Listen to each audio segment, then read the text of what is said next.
You know, when we talk about making AI smarter, the conversation usually goes to making it bigger, more data, more parameters.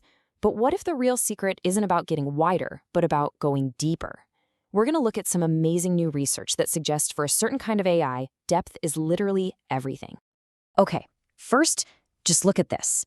This is a simulated humanoid, and it has taught itself to do this insane acrobatic vault over a wall. Now, get this. It had no instructions, no rewards for doing it right, not a single example to copy. So how on earth did it figure that out? Well, to really get the breakthrough here, we've got to talk about a huge roadblock that's been holding AI back. For a long, long time, one specific field of AI has just been stuck. It couldn't scale up the same way its more famous cousins, the big language and image models could. And that field is reinforcement learning, or RL. And this slide just lays the problem out perfectly. I mean, look at this. On one side, you've got these absolute skyscrapers of AI, models like Llama 3 with hundreds and hundreds of layers. And then, on the other side, you have reinforcement learning, which for years has been trapped using these tiny networks like 2 to 5 layers deep. It's just been left in the dust. So that brings up the big question, right? Why? Why has reinforcement learning been so tough to scale up? What was holding it back while all these other AI fields were just shooting for the moon? The whole problem, in a nutshell, is feedback. Language models get to train on like the entire internet, a gigantic ocean of data. But an RL agent, it often gets almost nothing to work with. Think about trying to learn a maze, but the only piece of feedback you get is a single, "you did it," when you finally reach the end. That tiny little signal just gets completely lost when it's trying to update a huge, complicated network. And that is exactly where this breakthrough comes into play. Researchers found a way to finally crack that feedback problem, and in doing so, they unlocked the ability to train RL networks that are hundreds of times deeper than anything that was possible before. So how did they pull it off? Well, it's kind of like a three-part recipe. First, they used something called self-supervised learning. Second, a very specific algorithm called Contrastive RL. And third, and this is the absolute key, they used a special network design with these things called shortcuts that finally let these AI models go incredibly deep. All right, let's quickly break down that jargon, because self-supervised RL sounds way more complicated than it is. The idea is actually super simple. Instead of giving the AI a specific goal or reward, you just let it mess around and explore its world on its own. It learns the physics, what it can do, what it can't do, just by experimenting. Honestly, it's a lot like a baby figuring out how to crawl and grab stuff. And this visual right here, this is the secret sauce. Those shortcuts, they're also called residual connections, and they basically act like an express elevator in a massive skyscraper. They let the learning signal completely bypass hundreds of layers at a time, so it never fizzles out or gets lost on its way down through the network. So what happens when you put all this together? What happens when you can finally make RL networks really, really deep? Well, the results aren't just a little better, they are absolutely transformative. This is the key evidence, right, from the paper.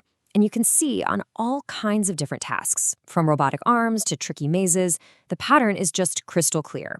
As the networks get deeper, going from 4 layers up to 64, performance just goes through the roof. And the improvements, well, they're staggering. On some of the simpler tasks, performance just doubled. Pretty good. But on the more complex ones, it jumped by 20 times. And on the absolute hardest humanoid tasks, the deeper networks were over 50 times better. I mean, that is a massive, massive leap in what these things can do. But here's the part that's really fascinating. This wasn't some smooth, steady improvement. The researchers found something way more exciting.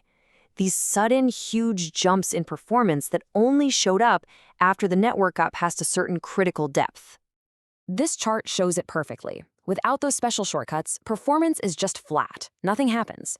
With them, you see a little bit of improvement, but then once you hit around 16 or 32 layers, boom, the capability just appears out of nowhere. It's like the network suddenly just gets it.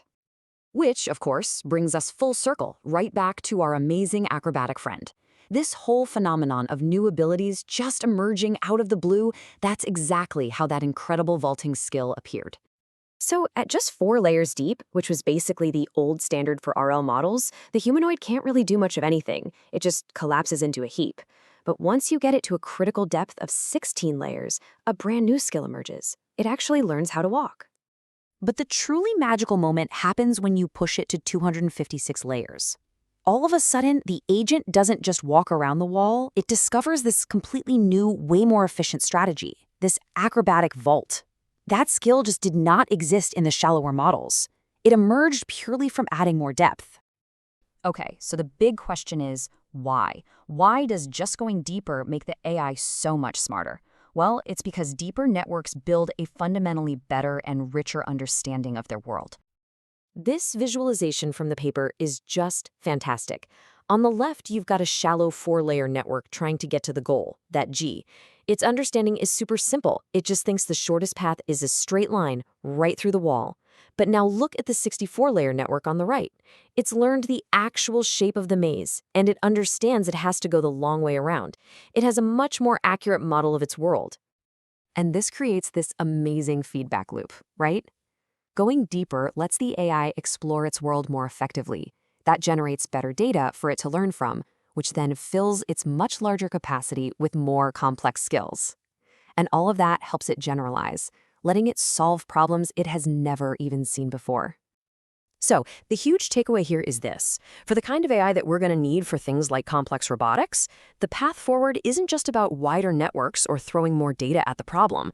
It's about going deeper, giving these AIs the capacity to truly understand the world around them.